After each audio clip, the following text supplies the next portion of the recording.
Enjeu majeur, compte tenu du vieillissement de la population, le sujet de la dépendance est revenu au cœur de l'actualité à travers la grève des personnels des EHPAD, expérimentant à la fois l'épuisement, mais aussi le dévouement de beaucoup de soignants. Après le mercredi de force républicaine consacré à ce sujet, et grâce au travail de tous nos ateliers, nous formulons 15 propositions destinées à garantir 4 exigences fondamentales. La liberté de choix de la personne âgée, la solidarité avec les soignants, la solidarité avec les aidants et la pérennité des financements. Tant qu'ils le peuvent et le souhaitent, nos aînés doivent pouvoir rester à domicile.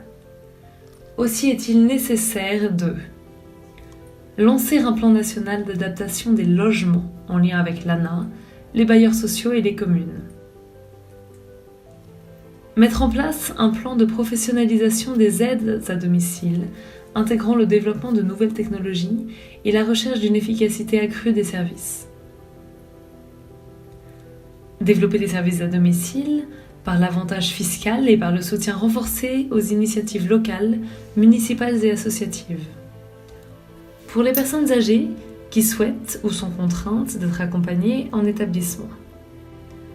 Développer les résidences seniors et les maisons de vie pour les personnes disposant encore d'une certaine autonomie, en assurant la meilleure couverture territoriale possible, de telle sorte que la personne accueillie reste au plus près de chez elle. Soutenir les initiatives visant à renforcer l'autonomie des personnes en établissement. Des expériences existent, notamment pour impliquer le plus possible les résidents dans la vie et la gestion des établissements. Elles méritent d'être davantage connues et soutenues.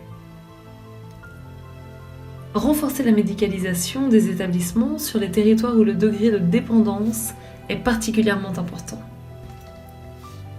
Solidarité avec les soignants et les aidants. Pour aider les soignants. Augmenter les effectifs dans les établissements, car le ratio actuel est insuffisant. Renforcer la formation professionnelle des soignants. Pour soulager les aidants.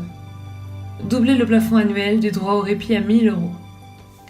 Valider le congé de proche aidant pour les droits à la retraite et favoriser la mobilisation du compte épargne-temps pour un congé pour aidant. Permettre les dons de jours entre salariés pour les aidants. Faire de l'aide aux personnes âgées une priorité de l'engagement du service civique étendu pour cette action spécifique aux plus de 25 ans. Pérennité des financements.